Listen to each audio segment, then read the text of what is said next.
Swayam Prabha. Digital India. Educated India.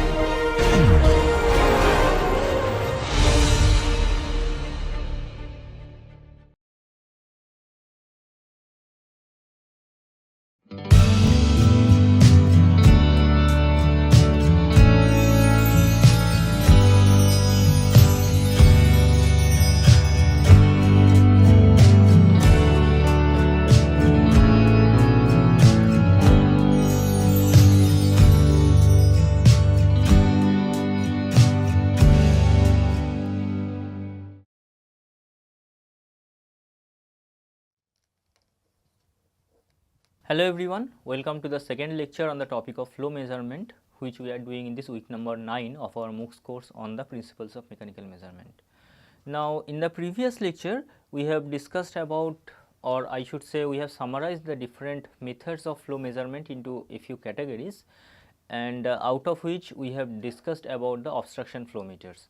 Of course, before starting that, we discussed about a few fundamental concepts of fluid mechanics like the streamlines, path lines, streak lines, stream tubes, and then the development of the Bernoulli's equation, which is one of the very important equations from measurement point of view, particularly about the obstruction flow meters, which we have discussed in the previous lecture. Under obstruction flow meter, we have discussed about three different kinds of meters, namely the orifice flow meter or orifice meter, flow nozzles, and the venturi flow meter. Today we shall be discussing a bit more on that, so that we shall be able to solve some numerical problems, and then we shall proceed to discuss about a few other devices. Just a quick recap on the obstruction meters. Here our objective is to decide or determine the flow through a pipe like this. Suppose we know that some liquid or gaseous fluid is flowing through a pipe in this particular direction, and we want to measure the flow through this pipe under, say, steady state condition. Let us choose one particular cross section. So, this is a section where we want to get a measure about the flow rate, that is Q dot as per our notation. Now, let us now break the pipe along this cross section or the selected cross section into two pipes like this. This is one of the pipe section, and this is the remaining section of the pipe, and let us put couple of flanges, attach couple of flanges here. Now, instead of having a single pipe, we have broken the pipe into two sections, and we have attached one flange to each of the sections.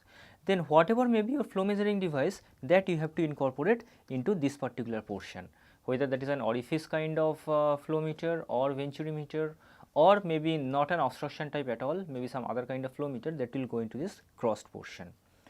So, if we are talking about, say, orifice flow meter, then between these two flanges, what we are going to incorporate is just a plate having same outer diameter as this original tube, something like this, and with a small orifice in between. Like this portion is solid, so that which is blocking the flow, and only the in between small circle is the one which is allowing the fluid to flow through. This is what we have in case of an orifice meter. Instead of a flow, in case of a flow nozzle, we select a pipe section having the same diameter as the original tube, which is again have flanged on either side. This particular flange will be coupled to this one, and this particular flange will be coupled to this one, and in between we have a nozzle kind of thing, a section of reducing cross section area. So, once we connect this one to the original channel, your flow section looks somewhat like this. So, the fluid on the, or I should not put this particular line that way. So, it is somewhat like this. So, fluid on the upstream side is able to flow through this way, and there is a smooth transition, smooth reduction in the cross section area on the upstream side, but that is not there in the downstream side. Whereas, in case of a venturi meter, we put a proper meter there, where we put a convergent divergent flow channel of something like this, where this particular portion is again attached to this particular flow flange, this flange is attached to this particular flange, and in between we have the throat, which is the smallest cross section area. So, this is what we have in case of a venturi meter. And we have discussed about the application of Bernoulli's equation to get a mathematical form, and just repeating from there, we have seen that the theoretical flow rate can be given as A2, where A2 refers to the cross section area at the location number 2, which is the second one of our selected location for pressure measurement, or you can also say this is a 2 refers to the location where we have the downstream pressure trap, into 2 into delta P. Delta P is the pressure sensed by your differential pressure transducers divided by rho f for the fluid into 1 minus A2 square upon A1 square. A1 referring to the area corresponding to the first location of the pressure tapping. Quite often we use the symbol beta, particularly if we are dealing with a tube of circular cross section, then you use the symbol beta as d2 upon d1, that is the diameter corresponding to the smaller cross section area divided by the diameter corresponding to the larger cross section area. Accordingly, A2 square upon A1 square can be written as beta to the power 4, and hence this particular relation becomes now, if we take everything out or the constant part out, actually it becomes A2 upon root over 1 minus beta to the power 4 into 2 delta P upon rho for the fluid whole to the power half, and this portion is a constant generally for a given venturi meter or given obstruction time flow meter. So, this can also be written as some k prime into 2 delta P upon rho f. Now, rho f depends upon which kind of fluid you are dealing with, and delta P will be the actual measurement that you are doing using your differential pressure transmitter, and then the actual flow rate will be the discharge coefficient times the theoretical flow rate. So, we have of course discussed about the relative merits and demerits of all these 3 obstruction meters, but let us summarize them to get a common features of all the obstruction meters. All the obstruction meters generally are low cost devices. Orifice meter is a particular one, or orifice meter is the one with very low cost. Generally venturi meter is more costlier compared to the other two, but still their costs are much lesser compared to other volume flow meters which we shall be discussing today. They are all simple in construction. Again, orifice meter is just a plate with a small orifice in between. Venturi meter is just a convergent divergent channel or convergent divergent nozzle, I can say. None of them are having any moving part, that is why their maintenance requirements are generally quite low, particularly for venturi meter and flow nozzle. However, orifice meter may require certain maintenance, particularly if we are dealing with some kind of fluid where there are solid suspensions, because those solid suspensions or darts may easily block the venturi, or I should say the throat, in case of an orifice meter. They can be dealt with a wide variety of working fluids. Generally they are restricted to liquids, but certain situations we can discuss or we can use them for gaseous flow measurement as well. There is option for selecting the range by varying the corresponding coefficients, by varying the area ratios, that is this beta. We can apply them for different ranges of flow rate or mass flow rate or velocities. They are easily available. There are hundreds of manufacturers or suppliers available to supply any of these meters, like a venturi meter or orifice meter. You can always purchase from market for the fluid that you are likely to work with and exactly for the flow range which you are likely to deal with. There are extensive experience and performance database, because people are using these meters for several decades, and more or less we know everything about them, what to expect from them. And accordingly we also have readily available standards, which are the standards to follow, what should be the installation procedure, what should be the calibration procedure, exactly how we should take the flow reading. You can always get lots of help about this. However, because of their simplistic nature, they also have several disadvantages. Like the biggest disadvantage is the flow rate is a nonlinear function of delta P, like the expression that we have derived in the last class, and I have just written here. Q dot actually the flow rate Q dot actually is proportional to delta P to the power half. Therefore, this is a nonlinear relation, and hence as the pressure drop keeps on increasing, delta P, Q dot increases in square, that is Q dot square is proportional to delta P. So, for a given pressure drop, Q dot is or for a given amount of increase, I should say, suppose in one situation whatever pressure drop you are getting, in the second situation you are having double pressure drop, then corresponding increase in the flow rate will be 4 times. So, for a given range of pressure drop which your pressure drop measuring instrument can handle, there can be significantly larger range of flow rate that we may have to deal with. So, pressure transducer may require very large range to deal with a large flow rate variation. Then it is true for any kind of device, when you are talking about a large range of operation, then accuracy will always be affected at the lower ranges. So, they are not that much accurate when you are dealing with low flow rates. Calculation is strongly dependent on the fluid properties, parameters like density and viscosity in particular. They are not at all suitable for compressible flow, because the equation that we are using, that we have derived using the Bernoulli's equation, which on the first assumption there was the incompressible flow. Of course, not today, but in the next lecture we shall briefly be discussing about the application of these obstruction meters in case of compressible flow, particularly for gases, means some sort of corrective measure that we can take, but that we shall be discussing in the next class. And they are generally used only for steady measurement. We hardly use venturimeters etc. for transient measurement, because again the application of Bernoulli's equation is generally more common in steady flow situation.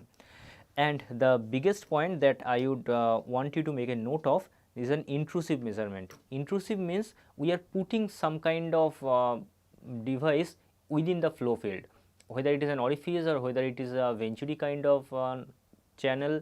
We are changing the flow field configuration, or I should say we are changing the flow conduit configuration. That kind of situation is called an intrusive measurement, that is putting something into the flow field.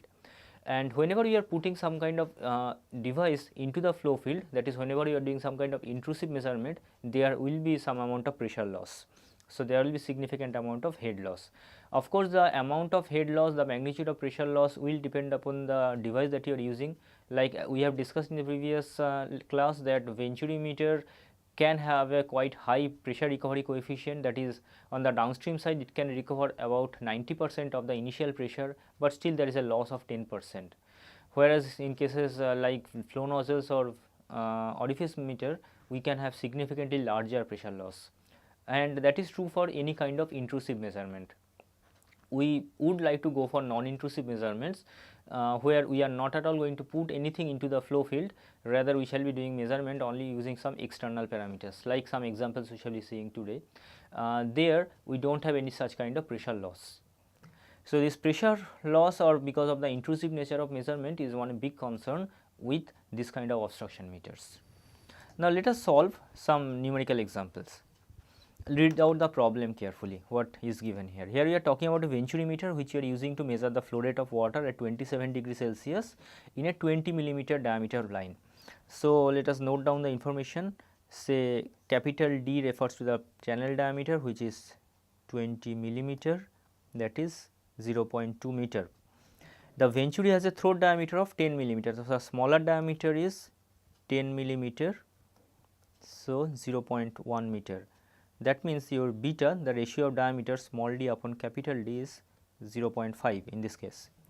It has been found that CD remains constant at 0.95 for a particular range of Reynolds number 10 to the power 4 to 10 to the power 6. Actually, the biggest concern about using this obstruction type device is the value of this CD. CD can vary with several things. CD can vary with the Reynolds number, the flow velocities can vary with the fluid property, and can vary significantly with this beta.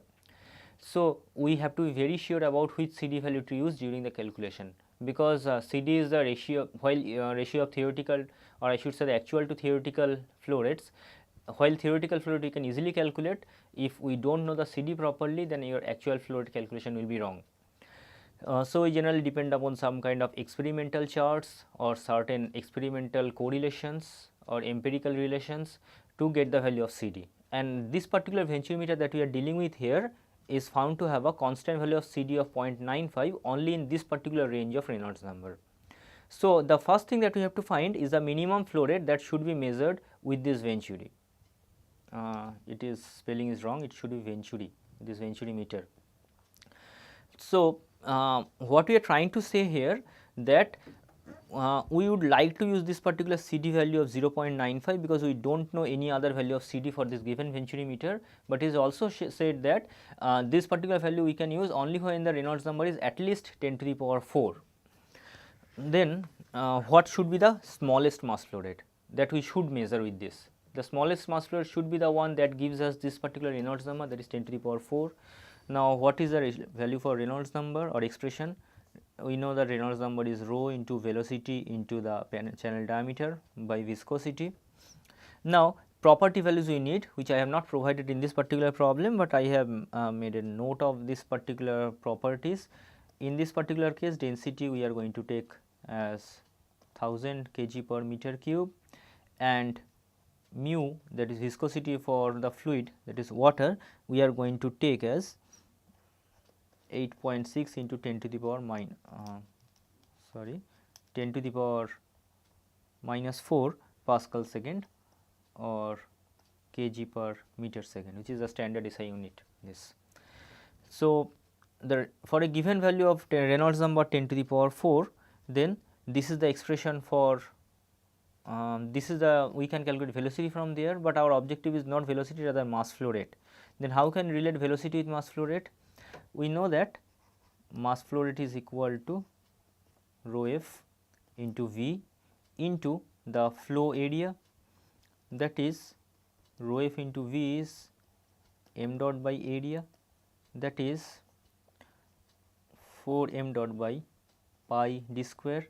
If we put it back here now, rho f into V becomes 4 m dot by pi d square into, we are left with d upon mu f, that is 4 m dot by pi d into mu f, from where m dot is equal to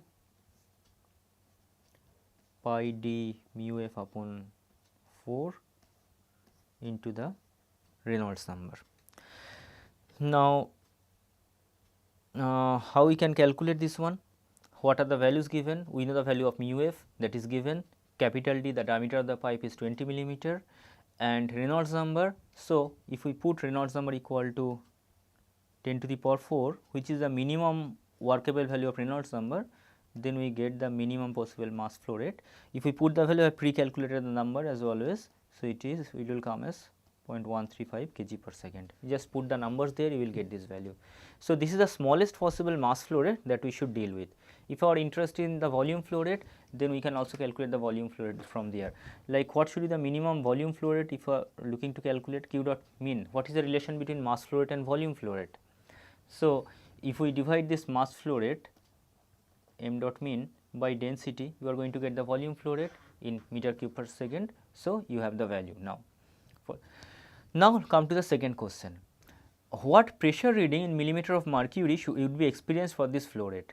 Here, this pressure drop across this venturimeter is being measured by an U-tube manometer, and we can assume it to be an U-tube manometer, which is using mercury as the manometric fluid, and accordingly we have to calculate the pressure drop corresponding to this particular mass flow rate, this particular m dot, and actually not pressure drop, not delta P, you have to calculate the height of the manometric fluid column.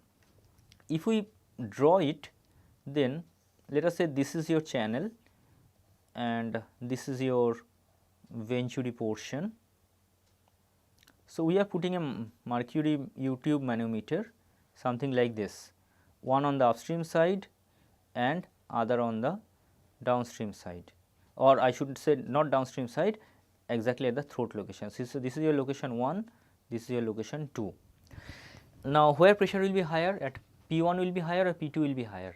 Definitely P1 will be higher because fluid is flowing from high pressure to low pressure. So, P1 is higher. Accordingly, the manometric fluid will may be showing a balance somewhat like this. So, if we see from there, this particular portion we are having a manometric fluid column of height h. Here we are suppose having only the working fluid, which is water, that column height of capital H. Then on the other arm, here we are having something left of height capital H minus small h of the same water. So, if we write a pressure balance along this particular dotted line now, then what we can write? on one side we can write P1 plus rho f g capital H, on the other side we can write P2 plus, we have a manometric fluid column of height small h. So, rho m, which is manometric fluid density, g into small h, plus rho f to g into capital H minus small h, because on top of the manometric fluid column we are having this particular water column, that is P1 minus P2 is equal to, so rho f g h cancels out, we are having rho m minus rho f into g h. So, if we take it back to the original expression for m dot actual. So, m dot actual will be equal to C d into rho f into A2 divided by root over 1 minus beta to the power 4 into 2 delta p by rho f whole to the power half, which we have just written in the previous slide. Now, what is your delta p? In this particular case, delta p is P1 minus P2, which is rho m minus rho f g into h. So, if we so here I have written C2 mistakenly, it should be CD.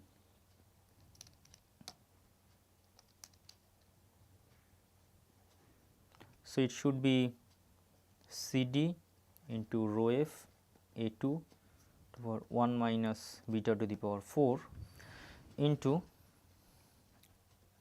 2 g into rho m upon rho f minus 1 whole to the power half into square root of h, and we have to find the h corresponding to the m dot minimum, which is this value. Everything else is known. Here A2 will be equal to pi by 4 small d square, which is the area of the throat.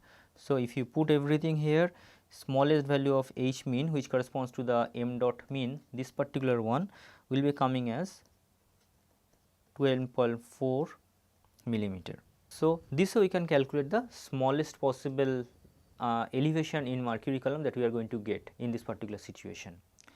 And then the third part of the question is, what is the maximum measurable flow rate if the manometer has a maximum possible reading of 250 millimeter of mercury. So, in the third part you are given with, here your h is 250 millimeter. So, put the values, you are going to get m dot max in this particular case, and in this case m dot max is going to come as something like 0.6 kg per second approximately. Here of course, one information I am not given, that is the manometric fluid density rho m, commonly we take that as 13,600 kg per meter cube for mercury. So, we have solved all the three. This is the first answer of the first part, this is for the second part, this is for the third part. But before we conclude, there is one final check that we have to do. While calculating this maximum mass flow rate, we have used the same CD value of 0.95. However, we have to check whether this is at all within that particular mentioned range of Reynolds number or not. So, if you calculate the Reynolds number corresponding to the maximum mass flow rate, your RE max will be something like 4.4 into 10 to the power 4. So, this is perfectly within the range. However, if this is coming greater than 10 to the power 6, then the value of CD equal to 0.95 is not applicable. So, you have to be careful in practical application. Another small problem, here we are dealing with another venturimeter where the dimensions are given in a different way, 200 mm by 100 mm. This is a quite standard way of representing. This actually means that 200 millimeter is the actual pipe diameter, 100 millimeter is the throat diameter. So, your beta is 100 millimeter by 200 millimeter, that is 0.5 in this case as well. And now you have to calculate the, this venturimeter is measuring flow rate of oil of a density 780 kg per meter cube. Pressure difference is measured using an water manometer. So, here your working fluid density is 780 kg per meter cube, and manometric fluid density is that of water, that is 1000 kg per meter cube. And you have to calculate what is the ideal volume flow rate sensitivity.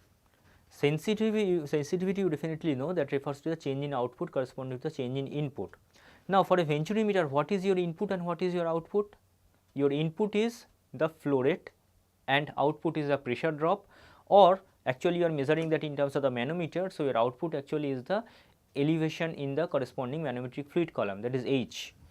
So, if you write the expression earlier, you had an expression of q dot is theoretical that we are talking about is equal to A2 in by root over 1 minus beta to the power 4 into root 2g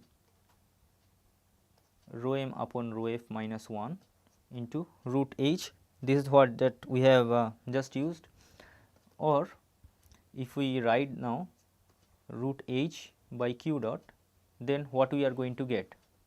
It is root over 1 minus beta to the power 4 by A2 into 2g, or I should write this way, 2g into rho m minus rho f minus 1 whole to the power minus half. This is the sensitivity. Of course, ideally you should have written at h by q dot, but as h by q dot does not have a direct linear relationship, so it is quite common to represent either as root h by q dot or h by q dot square. You can put the values, you are going to get the value of the ideal sensitivity, and if you are looking for actual sensitivity, then you have to multiply this one with CD. Fine. A third problem to finish up the thing, here we are having an orifice meter to deal with, an orifice meter with corner taps. This is important. We have discussed the location, that the location of taps strongly influences the corresponding pressure recovery part and the measurement, particularly the value of CD in practical situation. So, we are dealing with an orifice meter with corner taps. It is placed in a horizontal pipe of 200 millimeter diameter. The pipe carries water at 30 liter per second at 20 degrees Celsius. Throat diameter is 120 millimeter. So, we are having capital D equal to 200 millimeter, small d equal to 120 millimeter. So, beta equal to 120 by 200, that is 0.6 in this particular situation. Now, fluid properties are required. Rho f, and it is given at 20 degrees Celsius. So, let us continue the same value of rho f, that is 1000 kg per meter cube. So, what is the mass flow rate? M dot volume flow rate is given, that is your volume flow rate is given as your q dot at 30 liter per second into rho f will be the mass flow rate. So, and if our interest is to calculate the velocity of the fluid, then how much will be the velocity? The velocity will be this volume flow rate divided by the cross section area, let us say the pipe area, that is q dot divided by pi by 4 d square. So, you can calculate the velocity, the value will be coming something like 0.9548 meter per second. From there you can calculate the Reynolds number. So, Reynolds number will be rho v into d by mu. The density and viscosity of water which we have used in the previous slide, the same we can use here, and the value will be coming something like 1.9 into 10 to the power 5 in this case. Now, the issue is that to calculate the pressure drop, we have to calculate the delta P in this particular problem. We know the mathematical relation. We know the mathematical relation as something like your q dot actual is equal to C D into A2 divided by root over 1 minus beta to the power 4 into 2 delta P by rho f whole to the power half.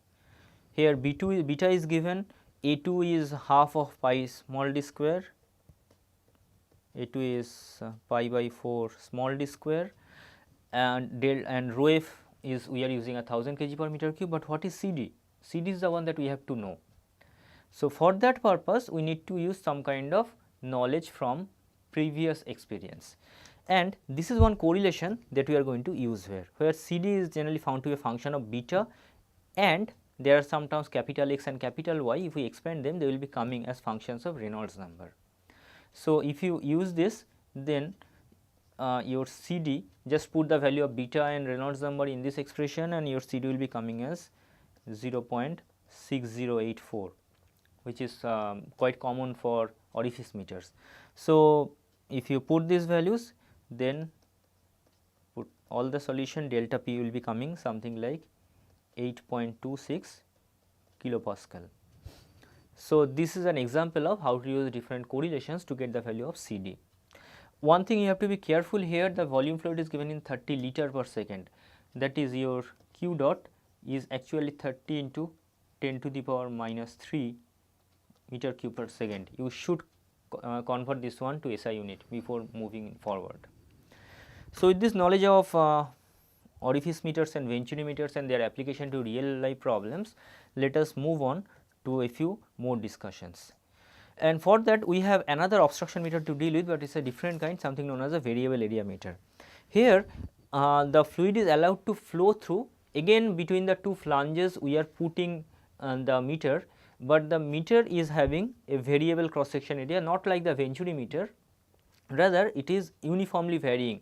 It is a taper tube through which the cross section area continuously increases in the upward direction, and generally fluid is allowed to flow only in the upward direction. As the fluid is flowing in the upward direction, the area is increasing, and inside this channel we have this float.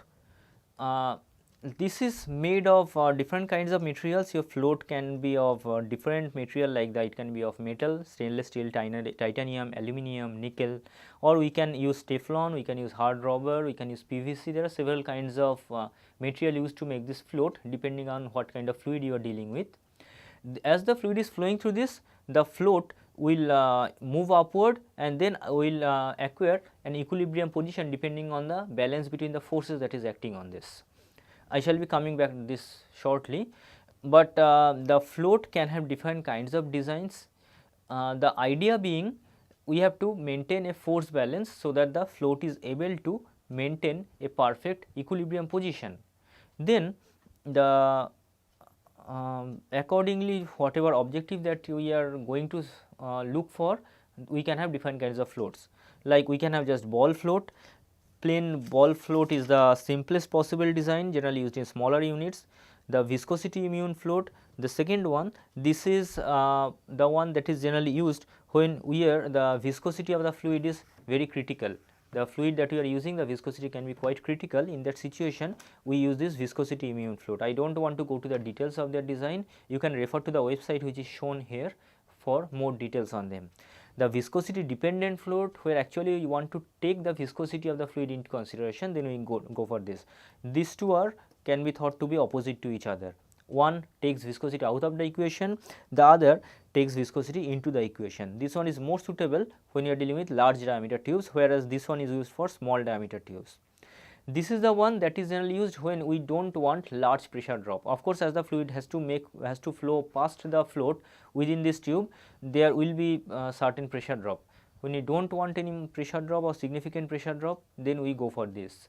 So, the fourth one is particularly suitable when you are dealing with low pressure gas flows, when we can't afford too much loss of pressure.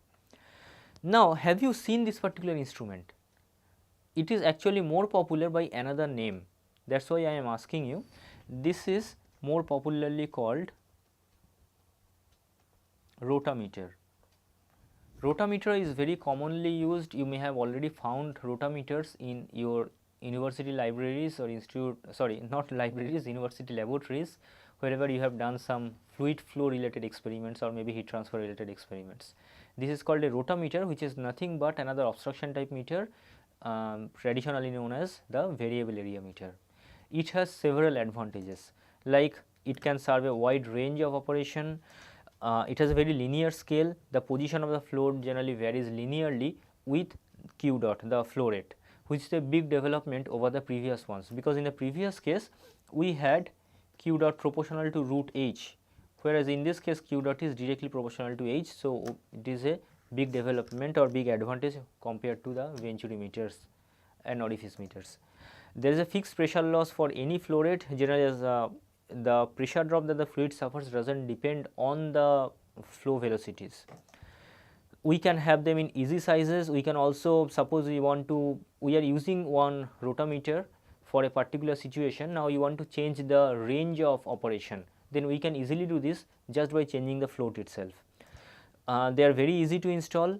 Just like in this diagram, the flanges are shown, which like in this particular case they generally are having some kind of threads. They can easily be tightened to the corresponding threads on the main pipeline, and we can start using this immediately. Hardly any calibration required because they always come pre-calibrated, and we don't have to go for frequent calibration. Very low maintenance requirement as well. They are reasonably cheap, simple, can handle corrosive fluids as well, and they are generally highly accurate, particularly for low flow rates. Another big advantage over venturimeters, they are very accurate or particularly accurate at low flow rates. But their disadvantage can be the accuracy is much lesser compared to venturimeters if we consider the overall range or the entire range. Particularly at higher flow rates, they are much lesser accurate. Calibration depends on temperature. I have just mentioned they are easy to calibrate or hardly requires any calibration, but that is true when you are dealing with an isothermal flow situation. When the temperature changes, fluid properties changes drastically, accordingly we may have to recalibrate them. Calibration depends on fluid properties. We shall shortly be seeing these 2 points in the next slide. They can be used only in vertical orientation, like orifice meter can be used only in horizontal orientation, they can be used only in vertical orientation. However, venturimeter can be used in any possible orientations. Solid suspension is not allowed because as the float is there, fluid has to find a way past the float, and if there is some kind of solid suspension, that may not be able to pass through the small annular gap, rather that will block the flow. So, solid suspensions are not allowed, and because there can be possible wear and tear of the float itself, particularly when there is some kind of dirty fluids to deal with. And if we are dealing with a fluid which is not opaque, which is not, or rather I should say which is not transparent, the float will not be visible, and if we can't see the float, then we can't get the reading also, because as the float keeps on moving up and down, we generally have a scale on this particular glass tube, and when the fluid settles down at some position, say somewhere here, we can directly get the corresponding value from the scale. But if we are not able to visualize the float, we can't get the reading also. So, we can't use them for opaque fluids, and they can be expensive for large diameter applications. However, for smaller diameters, they are very good to use, and they are not at all suitable for high pressure temperature applications. Generally, we use glass tubes when you are working up to something like 200 degrees Celsius and just about 2 or 3 megapascal pressure. If we want to use for slightly higher pressure, then we can go for stainless steel tubes, which can sustain up to something like 300 degrees Celsius or about 70 megapascal pressure, but not very common to use that at such pressure temperature ranges. Now, let us just take a look what are the forces that is acting on the float. The float, there we can see there are 3 forces. One is the gravity which is acting downwards, one is the buoyancy force. Depending upon the density difference between the flowing fluid and the float material, we can have a buoyancy force, and also as the fluid is flowing in the upward direction, it will there will be some kind of drag force which is also working in the upward direction. So, when the float acquires some kind of equilibrium position, then the summation of forces acting in, let us say this is a y direction, that has to be equal to 0. Now, what are the forces acting in this direction? Let us say this is the positive y direction. So, we are having the buoyancy force A plus the fluid flow force S minus the gravity W, that is equal to 0. Now, how much is the weight? Weight will be equal to rho b refers to the density of the float material into gravity into the volume of the float. Similarly, how much will be the buoyancy force? Buoyancy will be equal to the weight of the fluid that has been displaced by the float. So, it is equal to rho f refers to the density of the fluid, to g into Vb. And what about this S? S is the drag force. Now, it will refer to the shear stress into the area of the float. And how we can get the shear stress? Shear stress can be certain constant k times half rho v square, where v is the velocity of the fluid, and of course rho f. So, if we put all these forces together now, then we can write that rho f minus rho b into g v b plus k a into half rho f V square is equal to 0, or AB I should say KAB rho F into V square is equal to rho B minus rho F 2 into this to G into VB, or V square is equal to 2G by K into the area of the float. Here AB of course refers to the circumferential area or the peripheral area over which the shear stress is acting, into rho B upon rho F minus 1. That means if our interest is the flow rate, what should be the flow rate? Flow rate should be the AN, that is the area of the annulus, like this particular annulus through which the fluid is flowing. So, how much is the area of the annulus? A annulus can be written as pi by 4 into the channel diameter. So, channel diameter can be d plus by whole square minus the float area, where small d is the area of the diameter of the float. So, this is your small d. Capital D is the smallest possible diameter of the channel, and y is the distance that has been travelled by the float when it has reached from capital D position to the equilibrium position, and b is certain suitable linear constant. So, d plus by refers to the change in the diameter as it is moving in the upward direction. So, d plus by is the effective diameter of the channel at this equilibrium position, small d is the diameter of the float. So, we have the area of this channel. We may have certain kind of coefficient of discharge also coming in.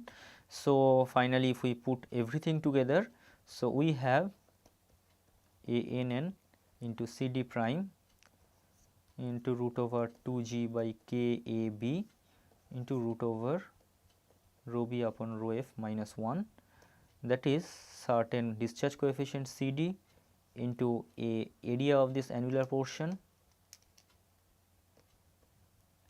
into rho B upon rho F minus 1 whole to the power half. So, this constant CD, which actually takes care of all these terms, generally is a generally comes from the manufacturer, and what we do, we make the combination of these parameters capital D, small d and b such that this displacement becomes a linear function, or I should say q dot becomes a linear function of y. Then only from the scale directly we can get the measurement of the flow rate. So, variable area meter or rotameters are very common devices for fluid flow measurement, and this is a very simple way of getting their working principle. Another device, another obstruction kind of device known as laminar flow meter, they are generally used for high velocity fluids or for turbulent flow situation. In case of turbulent flow, actually this particular laminar flow meter is also known as target flow meter. So, this is another alternate name that is also very popular. Here what we are doing, here in the main flow stream we are putting this particular section. In this sections there are several small capillary tubes or very small diameter tubes, and we are allowing the fluid to flow through the small diameter tubes. As the fluid is flowing through the small diameter tubes, then or I should say the total fluid which is flowing through the entire cross section, that gets divided into several components, and as the diameter of each of these small tubes are so small, then each of them experience laminar flow, and we then make use of this laminar flow situation. How can we make use of the laminar flow situation? Sorry, I have made a mistake actually. This target flow meter term we shall be using later on. This is not suitable for laminar flow meters. I am very sorry for this. But let us come to this situation. For laminar flow meter, let us say this 1 and 2 are the cross sections. 1 is before it enters the laminar flow channels, 2 before once it exits the laminar flow channels. If we apply Bernoulli's equation, then P1 by rho plus V1 square by 2 is equal to P2 by rho, there is no change in elevation, V2 square by 2 plus G into HL, where G into HL refers to the loss in head because of this. Now, 1 and 2 are having same cross section areas. So, under steady state condition V1 and V2 are equal to this. That means HL is equal to P1 minus P2 by rho g.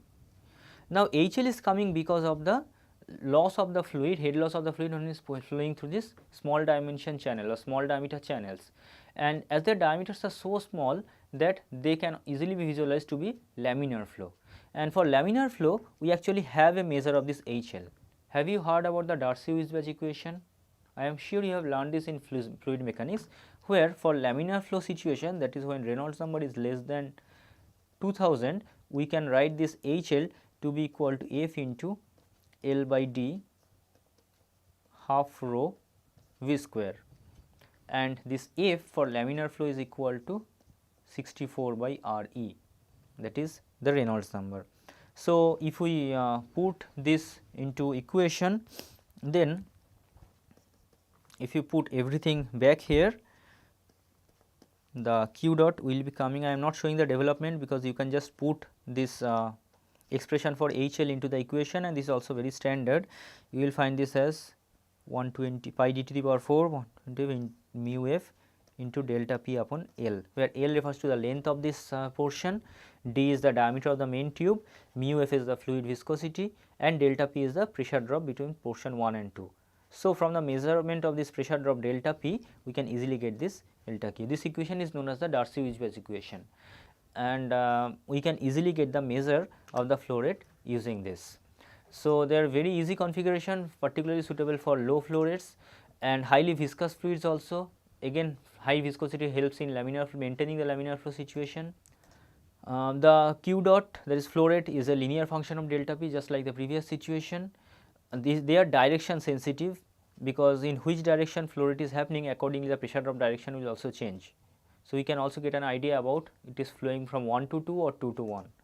They have relatively wide range of flow rates as well, and very low noises measurement, because as we are dealing with laminar flow during measurement, hardly any disturbance in the flow stream. However, problem is they are restricted to clean flows, just like orifices. As we are dealing with small diameter channels, there can be blockage if there is any dirt present in the flow stream.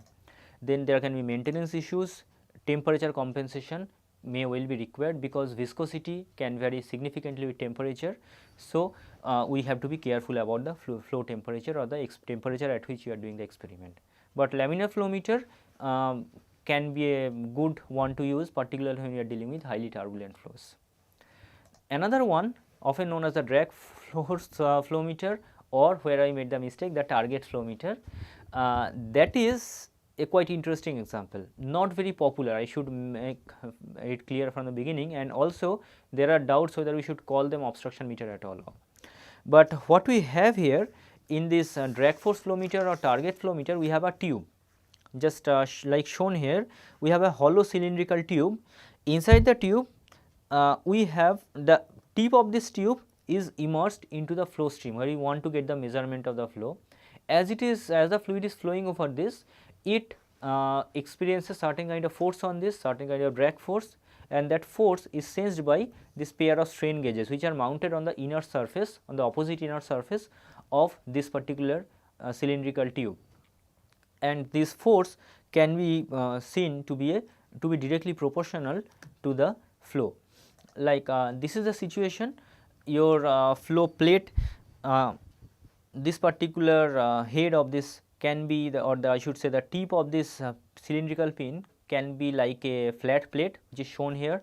If it is a flat plate, then it will be oriented exactly perpendicular to the flow direction. Or we can also deal with spheres, if like instead of a plate, like it is shown a plate, but we can also have a spheres, and depending upon which configuration we have, additional circuitry located inside the cylindrical hollow pin takes care of the corresponding calculation. Now, when fluid is flowing over this, corresponding drag force can be seen to be CD into area of this obstacle into half rho f into V square. The value of CD, if we are dealing with a flat plate, CD is something like 1.28 approximately, I should say, it is 1.28. However, if we are dealing with a sphere, then CD can have a very wide range, 0.05 to 0.7. This is significantly wide range that we may have So, and that depends upon the Reynolds number of the flow. So, we can have some kind of correlation to calculate CD based upon the Reynolds number, and once we know the value of CD, we can get the value of the velocity from this particular calculation.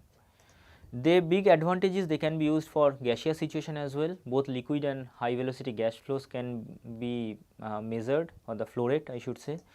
They can be used for very critical applications like cryogenic applications, very high temperature pressure steams. We can also use them for dirty fluids, corrosive environments. They have excellent dynamic response. All the devices that we have used earlier, they are generally used for steady state response, but this is the one that has an excellent dynamic response, and so we can usually use them for dynamic measurement. They are suitable for sporadic or multidirectional flows as well. Low initial cost is quite initial setup cost is quite low, but because we hardly need anything, there is only a flat plate or a sphere and the corresponding circuitry located inside this hollow tube, that is all. The range of flow rate or the fluid to deal with, that can easily be altered just by changing the target or that flat plate. So, we can use the same meter can be used for different kinds of situations just by changing the tip of this, and there is no moving part. So, there is relatively very long life compared to a few other devices. However, calibration to be verified for every flow field, because calibration can be quite tricky, particularly the value of CD, which is dependent on the velocity itself. They are limited applicability in corrosive environment. I have mentioned earlier they can be used for corrosive situation, but generally when we are dealing with fluids with solid suspension or limited amount of solid suspension. But if it is highly corrosive, then that can corrode the plate itself or the tip itself. So, you have to be careful in such situations, and there is definitely large pressure drop which is going to happen across this. So, this is also certain kind of obstruction that is putting into the target, but they are not very popular. Rather, a device which can be visualized to be an improved version of this one is quite common in industries, which is called turbine flow meter, and this is no more an obstruction flow meter, this is a volume flow meter, the other category that we are going to deal with. Here actually we have a turbine mounted in the flow field. I shall briefly be going through them just to mentioning their operating principle. Here we have a turbine, these are the turbine blades.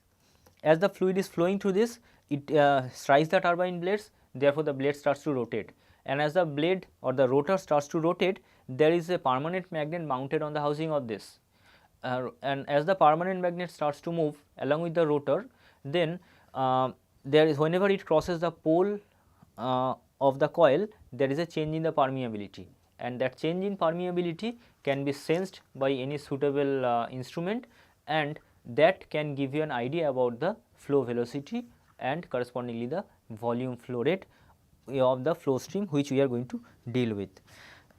Generally it has been found that the flow rate can be represented as F by K, where F is the means, as I have mentioned, there is a, whenever it crosses the pole, there is a change in permeability, and each such change in permeability gives leads to one voltage pulse. So, here F refers to the frequency of that voltage pulse and K is some instrument based constant. So, we can easily get the flow rate from this. They are highly accurate instrument, probably the most accurate one among all the ones that we are going to deal with or we are going to talk about. Their accuracy can well be in the range of, I should say, plus minus 0.5% or even lesser, particularly when dealing with liquids. For gases it can be slightly higher, but for liquids we can even go to 0.2%, and commercially available turbine flow meters generally comes with very good range of calibration and high accuracy. As I mentioned, they are extremely accurate and reliable over the entire range of operation, suitable for high pressure and temperature, suitable for both liquids and gases, wide range of operation. Their cost is low to medium, because I should say they are much costlier compared to the obstruction meters, but can be less costly compared to the next one that we are going to talk about, and they are excellent particularly when dealing with steady flow situation, but not that good in transient situation, because the frequency itself will become difficult to measure. They are limited to low viscosity fluids. For higher viscosity ranges, the drag force can become significant and can significantly affect, or I should say significantly dampen the rotational motion. there is rotating part, so there will be much larger wear and tear, much larger maintenance requirement. Turbine generally needs to be manually lubricated also to reduce this wear and tear. They can induce significantly large pressure drop in the flow stream, much larger compared to venturimeters, etc. Traditionally suited for unidirectional flow because the motion of the rotor is insensitive to the flow direction, and so it is not possible to capture the flow direction using the turbine flow meter. They requires clean field, clean flow stream, because if there is solid suspension that can strike the turbine blades, causing permanent erosion to the turbine blades and some clogging also. They are less accurate for unsteady flows and also for low flow rates. They are extremely high accuracy at the upper side of the range, but not that great on the lower side. But the next one can be extremely accurate over the entire range, from zero flow to very high flow rate, which is the electromagnetic flow meter. Working principle is very simple. You must have heard about the Faraday's law of induction, which is the principle of electric current generation, or I should say AC current generation, alternating current generation. That is, when a conductor is moving inside a magnetic field, then that produces an EMF, and if we capture that EMF, then we get electricity. That is the principle here. Here we have the any conducting fluid, when that is flowing through a channel, we put a permanent magnet field or around the channel. Basically, if this is your channel, in between, if this is the channel, in between we are going to put the flow meter, and the flow meter will house a permanent magnet. And as the conducting fluid is flowing through this, because of the motion of a conductor in this magnetic field, there will be a current generation, which is given by this very famous the right hand rule, where if we put these three fingers perpendicular to each other, then the magnetic field will always be given, direction of magnetic field is given by this, and the flow velocity will always be given by this. Then this one, your index finger, will give you the direction of the EMF generation. From where we can get the idea about the direction of flow as well. Only one restriction is that this is a very simple working principle and extremely accurate. We hardly need to go for any calculation. There are several standards electromagnetic flow meters available in the market as well. But only problem for them is that the fluid has to be conductive. Conductive means it does not need very high conductivity. Common tap water itself has sufficient conductivity to deal with such flow situations or such kind of magnetic flow measurement, but they are not that much suitable for gaseous flow measurement. So, their advantage is highly accurate over the entire range, as I have mentioned, starting from zero flow to the maximum flow suitable for this magnetic flow meter, insensitive to pressure and temperature, insensitive to fluid properties, because they are only sensing the EMF that is generated, and that is independent of the any property of the fluid. And very important, non-intrusive measurement. Whatever measurement that we are talking about, all were intrusive, but here we are not putting anything inside the flow field. Whatever we are doing, that is only outside. These magnets are only part of the wall of the conduit that you are dealing with. So, nothing is going inside the flow field, no pressure drop. So, this is a non-intrusive measurement. Suitable for liquids, solid and gas contaminants, because there is nothing to block the flow. So, we do not care about contaminants, and no pressure loss. But problem is the fluid needs to have some electrical conductivity. So, certain liquids and gases can't be used with this measurement. Complicated post processing circuitry, because the corresponding EMF needs to be related to the velocity or flow rate. A straight pipe section is necessary to allow the fluid to flow through the flow meter. For zero flow situations, there can be certain drift created by the eddy current losses. However, generally that is taken care of the process by the processing circuitry, and they are costlier. They are more costlier compared to the turbine flow meters. But they are when we are not sure about the flow velocities to deal with, this is generally a very potent option to go for. So, that takes us toward the end of today's discussion. A few other volume flow meters I have to discuss, but I shall be discussing only in the next lecture, where I shall also be talking about mass flow meters. So, we have talked about the variable area flow meters and laminar flow meters today. Then we talked about the target flow meter, and then two different kinds of volume flow meters, that is the turbine flow meter and electromagnetic flow meter we have talked about. In the next class, we shall be starting with the discussion on ultrasonic and vortex shading flow meters. then we shall be talking about the mass flow meters, where we directly get the measurement of the mass flow like the Coriolis mass flow meter, and then certain kind of velocity based probes that we shall be talking about. So, till then I would like to take a leave from you. Thank you very much for your attention.